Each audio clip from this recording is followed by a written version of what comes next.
এই যে পুনরুত্থান, আল্লাহ সুবহানাহু ওয়া তাআলা মানুষকে জীবিত করতে চায়, জীবিত করবে।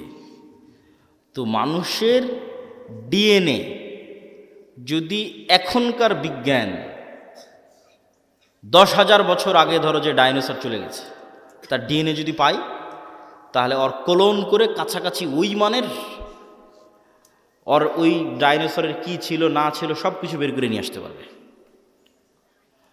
তো মনে করো তুমি মাটির সাথে মিশে হারিয়ে গেছো, তোমার ওই যে হাড় আছে ওইটা যদি বিজ্ঞানীরাই পায় আজ থেকে 20-50 বছর পর, ওখান থেকে যদি ডিএনএ বের করে নিয়ে আসতে পারে, হাড় বাদ দিলাম, তোমার চুলের 10 ভাগের 1 ভাগও যদি পাওয়া যায়, ওখান থেকে তোমার ডিএনএ যদি বের করা যায়, তাহলে ডিএনএ বের করলে তো যত দ্রুত এই সায়েন্স অগ্রগতি লাভ করতেছে, অদূর ভবিষ্যতে দেখবা যে তোমার ডিএনএ দিয়ে তোমার লিভার তৈরি করা যাচ্ছে, তোমার ডিএনএ দিয়ে তোমার কিডনি তৈরি করা যাচ্ছে, খালি রুহটা দিতে পারবে না। তাহলে বিজ্ঞানীরাই তোমাকে 10,000 বছর পর আবার বানাতে পারবে, খালি রুহটা দিতে পারবে না। তাহলে বিজ্ঞানীরাই যদি এই পর্যন্ত করতে পারে, তা আল্লাহ সুবহানাহু ওয়া তাআলা তোমাকে পুনরায় জীবিত করতে পারবে না?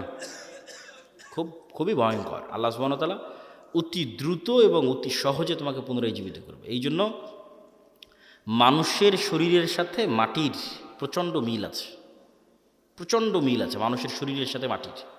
আমরা যা খাবার খাই সব মাটি থেকে আসে, যা আমাদের পেটের মধ্যে ঢুকতেছে, এমন কোনো খাবার নাই যেটা তুমি মাটির সংস্পর্শ ছাড়া তৈরি করতে পারবা, আলোর সংস্পর্শ ছাড়া তৈরি করতে পারবা, পানির সংস্পর্শ ছাড়া তৈরি করতে পারবা, কিছু নাই। বলো কই আমি গরুর গোস্ত, তো গরু কি খায়? ঘাস খায়। ঘাস কোথায় হয়? মাটিতে হয়। কোনো খাবার নাই পৃথিবীতে যেটা ওখান থেকে আসতেছে না। তাহলে একটা কলা তৈরি হলো, মাটির কলার গাছ তৈরি হলো, কলার মধ্যে কি আছে? Magnesium, calcium. ওই সেম ম্যাগনেসিয়াম ক্যালসিয়াম তোমার শরীরের মধ্যে আছে। তাহলে ওই ম্যাগনেসিয়ামটা মাটির থেকে আসতেছে, তাহলে মাটির ম্যাগনেসিয়াম আর তোমার শরীরের ম্যাগনেসিয়াম সেম। আজকে আল্লাহ ওই কলা তোমার শরীরের মধ্যে দিয়ে এখানে কোষ তৈরি করতেছে, ব্লাড তৈরি করতেছে, এই কোষ এই সেম ব্লাড ওই মাটির মধ্যেই তৈরি হয়ে যাবে। কেনা সেম জিনিস ওখান থেকে এখানে আসতেছে। শুধু আল্লাহ এই শরীরের উপযুক্ত করার জন্য গাছগুলোকে তৈরি করে দিয়েছে, যাতে সরাসরি মানুষ মাটি খেতে পারবে না, ওখান থেকে ওই মাটির রস শুষেনে যে কলা হবে সেটা মানুষ খেতে পারবে, ওইটা রস শুষেনে যে আম হবে সেটা খেতে পারবে। কিন্তু ওই আমের মধ্যে যে ভিটামিন আছে ওই ভিটামিন মাটি থেকে এসেছে, ওইটা আমার সেম শরীরের মধ্যে আছে। তাহলে আমার শরীরের মধ্যে যা যা আছে তা মাটিতেও আছে। তাহলে মাটিতে সেল তৈরি করা মানে শরীরের কোষ তৈরি করা, মাটির মধ্যে কোষ তৈরি করা, মাটির মধ্যে ব্লাড তৈরি করা, এটা অনটুর ব্যাপার, সেকেন্ডের ব্যাপার। এই জন্য কবর থেকে মানুষ এভাবে তরতর তরতর করে তরতাজা গাছের মতো পরকালে কবর থেকে উঠে আসবে, মাটি থেকে উঠে আসবে। তো সম্মানিত উপস্থিতি, তাহলে আপনি গায়েবের উপর যতক্ষণ ইয়াকিন তৈরি না করবেন ততক্ষণ আপনি সঠিক সিদ্ধান্ত নিতে পারবেন না। আপনার কাছে মনে হবে এই দুনিয়ায় আমার কাছে সব কিছু, অতএব আপনার সকল সিদ্ধান্ত হবে দুনিয়ামুখী। আর যখন আপনি মনে করবেন যে না এই দুনিয়া আমার কাছে কিছুই নয়, আসলে আমার প্রকৃত বসবাসের জায়গা জান্নাত, অতএব আমাকে এখানে বসে থেকে জান্নাতে ঘর বানাতে হবে, আমাকে এখানে বসে থেকে জান্নাতের বাগানে গাছ লাগাতে হবে, আমার স্থায়ী থাকার জায়গা হচ্ছে জান্নাত। এই কল্পনাটা যেই দিন যত মজবুত হবে তত গোলামি থেকে মুক্তির রাস্তা সহজ হবে। এই কল্পনাটা মজবুত হওয়া জরুরি। আল্লাহ সূরা বুরুজের মধ্যে বলছেন ওমা রাকামু মিনহুম ইল্লা ইউমিনু বিল্লাহিল আজিজিল হামিদ, যে সূরা বুরুজের ঘটনায় পুরো একটা এলাকার মানুষকে জ্বলন্ত আগুনে নিক্ষেপ করে দেওয়া হয়েছে, হয় ইমান পরিত্যাগ করো না হলে আগুনে ঝাঁপিয়ে পড়ে মরে যাও। তো মা তার কোলের সন্তান সহ আগুনে ঝাঁপ দিয়ে পড়ে যাচ্ছে। এটা কেমনে সম্ভব? এটা সম্ভবের একটাই রাস্তা, ওরা যে আগুনে ঝাঁপ দিচ্ছে ওই আগুনকে ওরা নিশ্চিত জান্নাত মনে করতেছে, আর বাড়িতে ফিরে গেলে যে এসি ফ্রিজ ফ্যানের বাতাস আছে ওইটাকে ওরা নিশ্চিত জাহান্নামের আগুন মনে করতেছে। শুধু মনে করা নয়, ইয়াকিনের লেভেলে ওদের বিশ্বাস। ফলত ওরা আগুনে ঢুকতেছে না জান্নাতে ঢুকতেছে? জান্নাতে ঢুকতেছে। এটা ছাড়া আপনি ঢুকতে পারবেন না, এই লেভেলের ইয়াকিন ছাড়া আপনি ঢুকতে পারবেন না। ওরা তো আগুনে ঢুকতেছে না, জান্নাতের মধ্যে ঢুকতেছে, দেখতে পাচ্ছে এটা জান্নাত। এই সেম পরীক্ষা তো দাজ্জালের পরীক্ষা এরকমই হবে। দাজ্জালের জান্নাত হবে জাহান্নাম, দাজ্জালের জাহান্নাম হবে জান্নাত। তাহলে আপনি যেদিন এই পরিমাণের কল্পনায় যেতে পারবেন যে আমার স্থায়ী শান্তিটা কোথায়, আমার স্থায়ী আরাম কোথায়, আমি যদি আজকে আমার বাপ মা থেকে আলাদা হয়ে যাই, আমি যদি আজকে আমার ছেলে মেয়ে থেকে আলাদা হয়ে যাই, আর যদি জীবনে কোনো দিন আমার বাপ মায়ের সাথে দেখা না হয়, আমার আর যদি জীবনে কোনো দিন ভাই বোনের সাথে দেখা না হয়, আমার যদি আর জীবনে কোনো দিন আমার আত্মীয় স্বজন পাড়া প্রতিবেশী ছেলে মেয়ে স্ত্রী পুত্রের সাথে দেখা না হয়, তাহলে এর চেয়ে কষ্টের পৃথিবীতে আর কিছু নাই। এটা তাহলে কোনো জীবনই হলো না। বরং যদি এর বিপরীতটা হতো, যে এই যমুনা নদীর পাড়ে আমার একটা বিশাল বাড়ি থাকলো, বাংলো বাড়ি, আর সেই বিশাল বাংলো বাড়িতে আমি স্থায়ীভাবে আমার ছেলে মেয়ে স্ত্রী পুত্র বাপ মা সবাইকে নিয়ে, কোনো মৃত্যু নেই, কোনো অসুখ নাই। ছোটোবেলায় যেরকম যমুনা নদী থেকে একটু গোসল করতাম, ওরকম মাঝে মধ্যে গিয়ে গোসল করে আসবো, একটু মাছ ধরতাম, মাঝে মধ্যে একটু মাছ ধরে আসবো, নৌকা চালাতাম, মাঝে মধ্যে একটু নৌকা চালিয়ে আসবো। আর এই জীবনটা পার্মানেন্ট। এইটা যদি তোমার কাছে মনে হয় যে এটা জীবনের সবচেয়ে বড় সফলতা, তাহলে এটা জান্নাতে সম্ভব। সবাই যদি জান্নাতে যায়, তাহলে সবাইকে নিয়ে স্থায়ী পার্মানেন্টলি জান্নাতে এটা বাস্তবায়ন করা সম্ভব। তো এই জন্য মানুষের প্রকৃত জীবন হচ্ছে জান্নাতের জীবন। আর দুনিয়ার জীবনটা কেমন? আমি আজকে যেমন রাজশাহী থেকে অথবা ঠাকুরগাঁ দিনাজপুর থেকে এখানে এসেছি, 10টার 9:30টার দিকে পৌঁছেছি, 11:30 12টার মধ্যে বের হয়ে যাব। এইখানে যে আমি 1-1.5 ঘন্টা আছি, আর আপনারা যারা এখানে বক্তব্য শুনতে এসেছেন 1-1.5 ঘন্টা আছেন, এই 1-1.5 ঘন্টার সময় যেমন, এই পুরো 60 বছরের সময় তেমন। এটা সফরের মধ্যে একটা যাত্রা বিরতি। সফরটা শুরু হয়েছে যেদিন আল্লাহ রূহ তৈরি করেছিল, এই সফরটা শেষ হবে জান্নাতে এবং জাহান্নামে যাওয়ার মধ্যে। তাহলে এই লম্বা সময়ের মধ্যে এই 60 বছর অতি ছোট। ঠিক এই পুরো 60 বছরের মধ্যে এখনকার 1-1.5 ঘন্টা যত ছোট। এবং মানুষ যখন পরকালে উঠবে, তখন মানুষের কাছে এটাই মনে হবে যে আমরা দুনিয়াতে মনে হয় 1-1.5 ঘন্টা ছিলাম। এটা কোরআনের আয়াতের অনুবাদ, যে মানুষেরা বলবে যে আমরা দুনিয়াতে মনে হয় 1 দিন বেঁচেছিলাম, হাফ দিন বেঁচেছিলাম, অথচ বেঁচেছে 60-70 বছর। তো সম্মানিত উপস্থিতি, 1 নম্বর পয়েন্ট ঈমান বিল গায়বি ইয়াকিন। পরের পয়েন্টগুলো একটু ছোট ছোট করে নিই, সময় অনেক অল্প। ঈমান বিল গায়বি ইয়াকিন হওয়ার পরের পর্ব হচ্ছে ইসলাম এবং মুসলমানদের বিজয়ের জন্য আল্লাহর সাহায্য জরুরি। আল্লাহর সাহায্য ছাড়া নবীরাও জয়লাভ করতে পারেনি।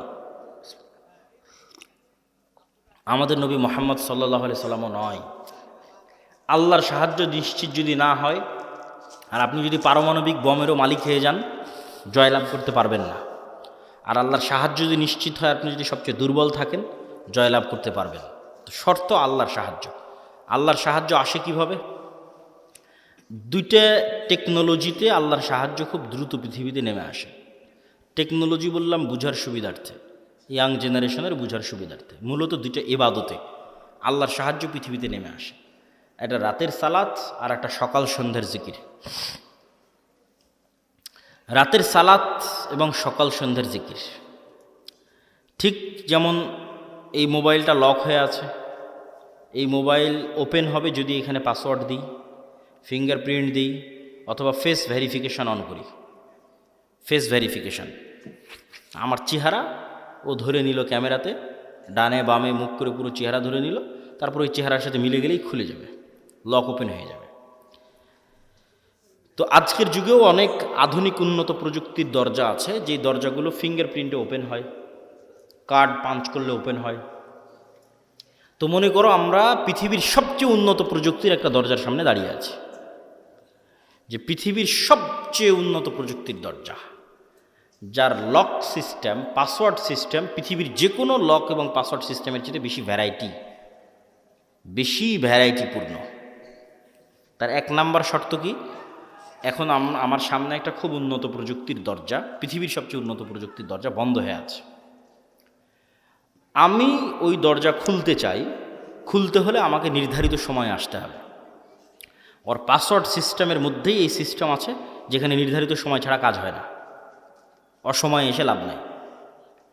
তাহলে নির্ধারিত সময়ে ওই পাসওয়ার্ডের নির্ধারিত সময় গিয়ে উপস্থিত হলাম। পাসওয়ার্ডের 2 নম্বর শর্ত হচ্ছে যে ওখানে কিছু পিকচার ইনস্টল দেওয়া আছে, যেই পিকচারের সাথে যদি আমার পিকচার মিলে যায়, যেখানে দেওয়া ফরম্যাটের সাথে যদি আমার ফরম্যাট মিলে যায়, তাহলে অ্যাকসেপ্ট করবে। আর একটা জিনিস তার সাথে যুক্ত করা আছে, প্রত্যেক ফরম্যাটে একটা সাউন্ড আছে, মানে প্রত্যেক ফরম্যাটে কিছু সাউন্ড ওখানে সেভ করা আছে, যেটার সাথে আমার সাউন্ড মিলতে হবে, তাহলে দরজা উন্মুক্ত হবে। তাহলে এখন আমরা নির্ধারিত সময় গিয়ে দাঁড়ালাম, এভাবে হাত বাঁধলাম, এটা একটা ফরম্যাট, একটা চিত্র ওখানে দেওয়া আছে। এই ফরম্যাটের সাথে ওখানে কানেক্টেড করা আছে আলহামদুলিল্লাহ রাব্বিল আলামিন আর রহমানুর রহিম, একটা আওয়াজ, সেম আওয়াজ হতে হবে, সেম ফরম্যাটের সাথে। তারপরে রুকুতে চলে গেলাম, এটা একটা ফরম্যাটের একটা চিত্র, এটা ওই দরজাতে ইনস্টল করা আছে। ওখানে বললাম সুবহান রাব্বিল আযীম, এই আওয়াজটা ওই চিত্র ওই ফরম্যাটের সাথে কানেক্টেড। তাহলে নির্ধারিত সময়ে গিয়ে নির্ধারিত পিকচার ফরম্যাট তৈরি করে নির্ধারিত আওয়াজ যখন আমি বলতে পারলাম তখন দরজাটা খুলে গেল। তো এইটা এমনি জাস্ট বুঝানোর জন্য আমি বলতেছি, কিন্তু ঘটনা এর চাইতে বেশি উন্নত এবং এর চাইতে বেশি সরাসরি এবং এর চাইতে বেশি ডাইরেক্ট। ইবনুল কাইয়িম রাহিমাহুল্লাহ বলছেন যে মানুষ যখন সালাতে দাঁড়ায় এবং চোখ সিজদার দিকে নিবদ্ধিত রাখে এবং অন্তর আল্লাহর সাথে কানেক্টেড রাখে, তখন আল্লাহ সুবহানাহু ওয়া তাআলা তার নূরের পর্দা সরিয়ে বান্দার মুখোমুখি হয়ে যান। তো এটাই ইবনুল কাইয়িম রাহিমাহুল্লাহ বলেছেন। আমি এই জিনিসটাকে আরও সহজ করার জন্য আরেকটা উদাহরণ দিই। আমি যে উদাহরণ দেবো ওইটার মতো তা কিন্তু নয়, কিন্তু এটা তার চাইতে আরও কত উন্নত সেটা একমাত্র আল্লাহ সুবহানাহু ওয়া তাআলা জানে। সেটা আমার পক্ষে বলাও সম্ভব নয়, জানাও সম্ভব নয়, কিন্তু বুঝানোর সুবিধার্থে বলতেছি। আমরা অনলাইনে ক্লাস করি না? অনলাইনে ক্লাস করার সময় টিচার আসলো, জুমে লগ ইন করলো, আমিও জুমে লগ ইন করলাম। তো জুমে লগ ইন করার পর আমি এবং আমার টিচার দুইজনই ক্লাসে অংশগ্রহণ করেছি।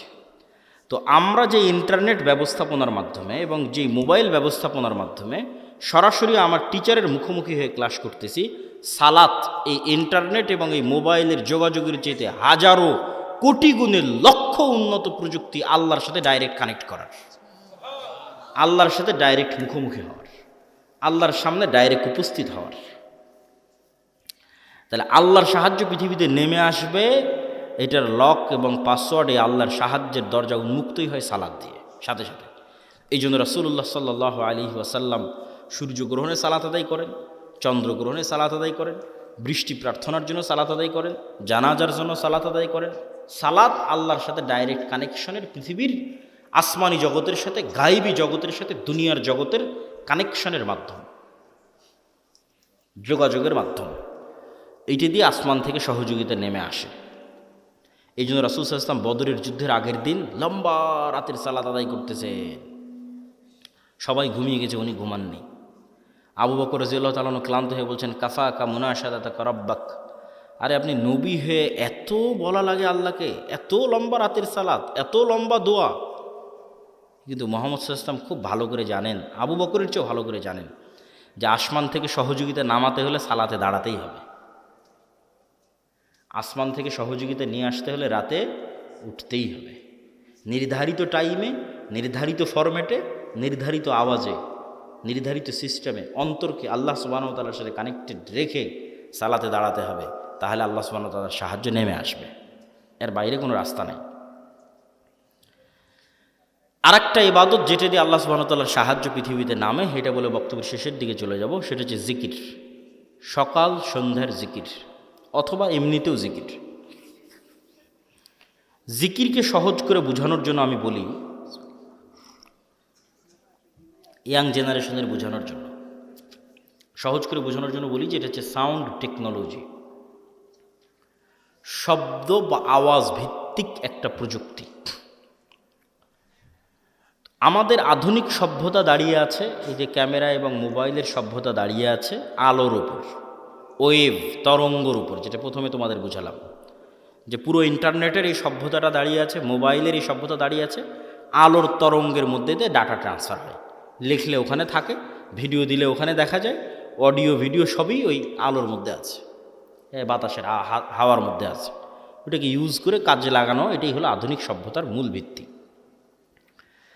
তো আরেকটা এর চাইতে হাজার এবং লক্ষ কোটি গুণ পাওয়ারফুল একটা প্রযুক্তি, যেটার ধারে কাছে পৃথিবীর কোনো বিজ্ঞান নাই, সেটা হচ্ছে সাউন্ড টেকনোলজি। বিজ্ঞানের পক্ষে যাওয়া সম্ভব নয়। এই প্রযুক্তির কিছু জ্ঞান আল্লাহ সুলাইমান আলাইহিস সালামকে দিয়েছিলেন। ওয়ামা উতিতু মিনাল ইলমি ইল্লা কালিলা, আল্লাহ অনেক অল্প জ্ঞান মানুষকে দিয়েছে, এই অল্প জ্ঞানের মধ্যেও এই টপ লেভেলের এই জ্ঞানটা সুলাইমান আলাইহিস সালামকে দেওয়া ছিল কিছু। এই জন্য সুলাইমান আলাইহিস সালাম পিঁপড়া কি বলতেছে বুঝতেন, মানে পিঁপড়ার আওয়াজ সুলাইমান আলাইহিস সালাম বুঝতেন। আবার কি বললে পিঁপড়া বুঝবে, মানে কোন আওয়াজ মুখ দিয়ে বের করলে পিঁপড়া বুঝবে, সে আওয়াজ সুলাইমান আলাইহিস সালাম জানতেন। এটা তো আওয়াজের টেকনোলজি, সাউন্ড টেকনোলজি। পাখি কি বলতেছে এটা সুলাইমান আলাইহিস সালাম বুঝতেন, কোন আওয়াজটা বের করলে পাখি বুঝবে? যেমন আমি বাংলা আওয়াজ বের করতেছি, আপনি বুঝতেছেন। আবার আমি যদি ইংরেজি শিখি, ইংরেজি আওয়াজ বের করবো, আপনি বুঝবেন। তো পাখিও তো একটা আওয়াজ বের করছে, আমি তো বুঝি না। তাহলে ওই টেকনোলজির জ্ঞান আমার নাই। আবার আমি কি বললে ওই পাখি বুঝবে সেটাও তো আমি জানি না। তাহলে এটার কিছু জ্ঞান কাকে দেওয়া ছিল? সুলাইমান আলাইহিসসালাতু ওয়াসসালামকে দেওয়া ছিল। সুলাইমান আলাইহিসসালাতু ওয়াসসালাম বললেন যে বিলকিসের সিংহাসন নিয়ে আসতে হবে। তো ইফরিতুম মিনাল জিন, ইফরিত নামক একটা জিন দাঁড়িয়ে বলল যে আপনার চেয়ার থেকে উঠার পূর্বেই অথবা দাঁড়িয়ে থেকে বসার পূর্বেই আমি বিলকিসের সিংহাসন নিয়ে আসব। সুলাইমান আলাইহিস সালাম রাজি হলেন না এটাতে। তখন এমন একজন ব্যক্তি যাকে আল্লাহ জ্ঞান দিয়েছিল, এভাবে বলা আছে কোরআনে, এটা কোরআনের আয়াত। এ এখন জিন না মানুষ, ওর নাম কি তা উল্লেখ করা নেই, খালি বলা আছে এমন একজন ব্যক্তি যাকে আল্লাহ কি দিয়েছিল? জ্ঞান দিয়েছিল। সে বলল আপনার চোখের পলক পড়ার পূর্বেই বিলকিসের সিংহাসন এখানে উপস্থিত হবে, জ্ঞান দিয়েছিল। তো অনেক মুফাসসিরিনে কেরাম অ্যানালাইসিস করেছে, বিশ্লেষণ করেছে, এবং আমার কাছে মনে হয় হতে পারে, আল্লাহ ভালো জানে, জ্ঞান আল্লাহর কাছে, যে উনি বিশেষ কোনো জিকির জানতেন, যেই জিকির দিয়ে উনি চোখের পলকে সিংহাসনকে সেখান থেকে উঠিয়ে সুলাইমান আলাইহিসসালাতু ওয়াসসালামের সামনে পেশ করে দিয়েছেন। এটা হচ্ছে সাউন্ড টেকনোলজি, বিশেষ কোনো জ্ঞান আল্লাহ ওনাকে দিয়েছিলেন, যিনি বিলকিসের এই সিংহাসনকে সেখান থেকে উঠিয়ে নিয়ে এসেছে চোখের পলকে। কিভাবে আনা যাবে, কোন প্রযুক্তিতে আনা যাবে, এটার জ্ঞান আল্লাহ তাকে দিয়েছে। কোরআনে বলা আছে এমন একজন ব্যক্তি যাকে আল্লাহ জ্ঞান দিয়েছে। তো আওয়াজ যে খুবই পাওয়ারফুল, আওয়াজ যে খুবই শক্তিশালী, তার দুটো উদাহরণ দেই। এক, আল্লাহ কিয়ামত কায়েম করবে আওয়াজ দিয়ে। ইসরাফিলকে রেডি করা আছে, সামনে বাঁশি আছে, বাঁশিতে ফু দিবে, আওয়াজ তৈরি হবে, আওয়াজে আসমান জমিন ভেঙে যাবে, আওয়াজে পাহাড় আকাশে উঠতে থাকবে, আওয়াজে চন্দ্র সূর্য নক্ষত্র রাজি ভেঙে চূর্ণ বিচূর্ণ হয়ে যাবে। কিয়ামত কায়েম হবে আওয়াজে। গেল এক, উদাহরণ নাম্বার এক। উদাহরণ নাম্বার দুই, কিয়ামতের পূর্বে যখন সবাই মারা যাবে, সবার মৃত্যু হবে, আরশ বহনকারী ফেরেশতার মৃত্যু হবে, জিবরাইল, মালাকুল মউত, সবার মৃত্যু হবে। মৃত্যু হওয়ার পর শুনশান নীরব পৃথিবী ওয়ায়াবকা ওয়াজহু রাব্বিকা যুল জালালি ওয়াল ইকরাম কুল্লু মান আলাইহা ফান, সব শেষ হয়ে গেছে, শুধু মহান আল্লাহ রব্বুল আলামিন, রব্বুল ইজ্জাত, তিনি আছেন। কতদিন এভাবে থাকবে রব্বুল ইজ্জাত জানে, রব্বুল আলামিন জানে। তারপরে উনি যখন পৃথিবীর সব মানুষকে কিয়ামত কায়েম করতে চাইবেন, তখন ইসরাফিলকে জীবিত করে আবার ওই বাঁশিতে ফু দিতে বলবেন, সেখান থেকে একটা আওয়াজ তৈরি হবে, আওয়াজে দুনিয়ার সব মানুষ কবর থেকে উঠে কিয়ামতের মাঠের দিকে উলঙ্গ অবস্থায় দৌড়াতে থাকবে। তাহলে আওয়াজ কত পাওয়ারফুল, আওয়াজের ধরন কত পাওয়ারফুল হতে পারে যে আওয়াজে সব মানুষ জীবিত হয়ে যাবে, আওয়াজে আসমান জমিন ধ্বংস হয়ে যাবে। আওয়াজ যে শক্তিশালী, শব্দ যে শক্তিশালী, বাক্য যে শক্তিশালী, সাউন্ড যে শক্তিশালী, এর আরেকটা উদাহরণ দিয়ে এই পর্বের আলোচনা শেষ করি। আল্লাহ সুবহানাহু ওয়া তাআলা বলছেন ইউসাব্বিহু লিল্লাহি মা ফিস সামাওয়াতি ওয়া মা ফিল আরজ। এটা গায়েবের নিউজ, গায়েবে এটা চলতেছে, আমরা জানি না, আল্লাহ নিজে সংবাদ দিচ্ছে। সেটা কি? আসমান জমিন এবং তার মধ্যে যা কিছু আছে, এই টিস্যু হোক, আর এই পিরিচের প্লেট হোক, আর এই পোস্টার হোক, আর এই গায়ের জামা হোক, আর প্যান্ডেল হোক, আর এই মাইক হোক, আর মোবাইল হোক, এরা 24 ঘন্টা আল্লাহর তাসবিহ পাঠ করতেছে। আল্লাহু আকবার। আসমান এবং জমিনের মধ্যে যা কিছু আছে, কীট পতঙ্গ, পঙ্গপাল, জীব জন্তু, জানোয়ার, সব আল্লাহর তাসবিহ পাঠ করতেছে 24 ঘন্টা। তাহলে 24 ঘন্টা আল্লাহ তাসবিহ পাঠ করতেছে, মানে আওয়াজ বের হচ্ছে। নিশ্চিত থাকেন এগুলো থেকে আওয়াজ বের হচ্ছে, এগুলো থেকে আওয়াজ বের হচ্ছে। এবং এরা শুধু আওয়াজ বের করে না, এরা আওয়াজ বুঝে এবং শুনে। রাসূল সাল্লাল্লাহু আলাইহি ওয়াসাল্লাম বলতেছে, এই কে হইচই করে, কি সমস্যা? এত গুরুত্বপূর্ণ আলোচনা হচ্ছে, তার মধ্যে সমস্যা করলে হয়? এই প্রিচ আওয়াজ শুধু বের করতেছে না, আওয়াজ শোনে।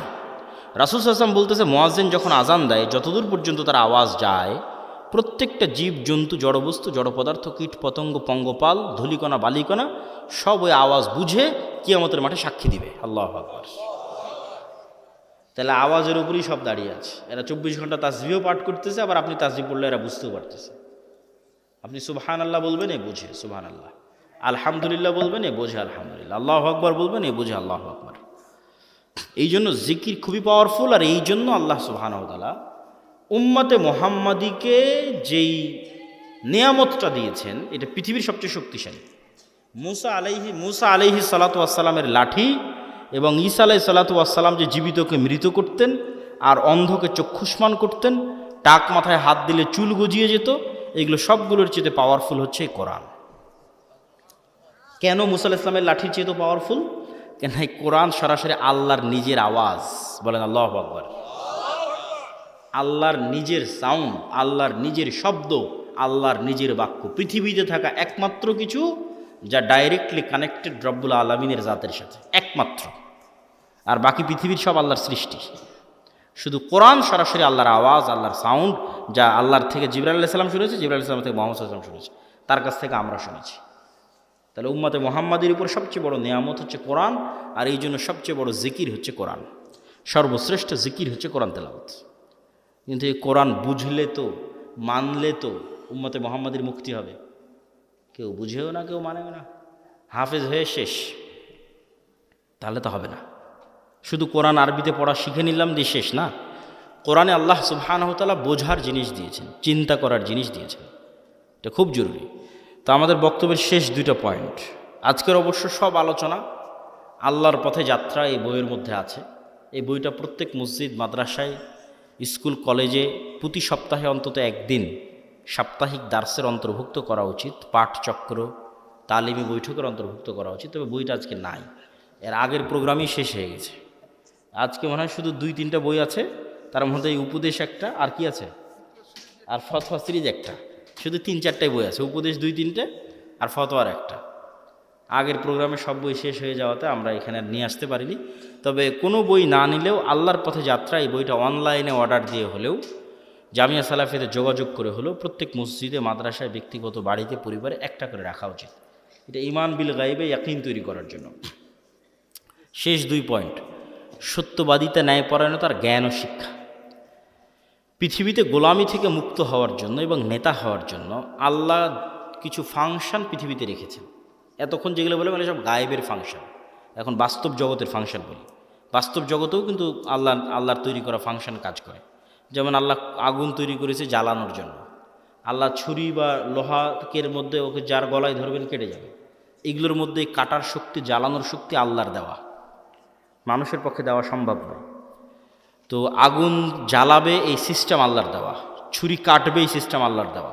এখন তরবারিকে যদি হামজা রাদিয়াল্লাহু তাআলার গলায়ও ধরা হয় আল্লাহর নবীর চাচা, তাও কেটে যাবে, কেন আল্লাহ তার তৈরি করা সিস্টেম, রুল ভাঙে না। এখন একটা বম যদি পৃথিবীর সর্বশ্রেষ্ঠ তাকওয়াবান আল্লাহওয়ালা মানুষের গায়েও মারা হয়, মরে যাবে, কিছু করার নাই। সিস্টেম ওয়ার্ক করবে, ফাংশন কাজ করবে। তো পৃথিবীতে নেতা হওয়ার ফাংশন হচ্ছে, গোলামি থেকে মুক্তির ফাংশন হচ্ছে, অপশন হচ্ছে, বাটন হচ্ছে। মোবাইলে যেমন বাটন আছে কল দেওয়ার, ফ্ল্যাশ লাইট জ্বালানোর, এরকম পৃথিবীতে নেতা হব আমি, গোলামি থেকে মুক্তি চাই, কি ফাংশনে কাজ করবে? তার একটা হচ্ছে জ্ঞান এবং শিক্ষা। জ্ঞান এবং শিক্ষা এটা একটা বাটন, এই বাটনে চাপ দিলে নেতা তৈরি হয়, অটোমেটিক হবেই। আর জ্ঞান শিক্ষার উল্টাটা কি? জ্ঞান শিক্ষার উল্টা হচ্ছে যেটা সাঘাটার যুবকেরা করতেছে, free fire, PUBG, TikTok, Facebook, YouTube, reels, বিড়ি, সিগারেট, গাঞ্জা, সময় নষ্ট, আইপিএল, বিপিএল, অনলাইন জুয়া, এগুলো হচ্ছে প্রত্যেকটা জ্ঞানের উল্টা কাজ। ওই ফাংশন, ওই বাটন যে চাপ দিবে ও গোলাম হবে।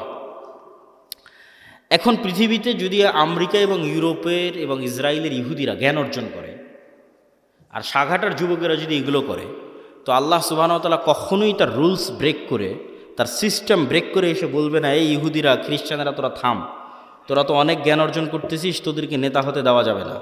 আমার সাঘাটার কিছু মুসলমান জুয়াখোর, মদখোর আছে, ওদেরকে নেতা বানাবো। হবে নাকি? হ্যাঁ, হবে না। তাহলে সাঘাটার যারা জুয়াখোর, মদখোর আছে, এরা গোলাম হবে। এই ফাংশনের উপরই পৃথিবী দাঁড় করানো আছে। আর ও যদি ইহুদিও হয়েও জ্ঞান অর্জন করে, ও কি হবে? জোরে বলেন না, কি হবে? আরও জোরে বলেন, কি হবে? নেতা হবে। তাহলে গোলামির জিঞ্জির আমাদের হাতে এবং পায়ে আমরাই বাঁধতেছি। জ্ঞান বিমুখ হওয়ার মাধ্যমে আমাদের হাতে এবং পায়ে গোলামির জিঞ্জির আমরাই বাঁধতেছি। গোলামির জিঞ্জির খুলতে হবে, নিজেকে জ্ঞান অর্জন করতে হবে।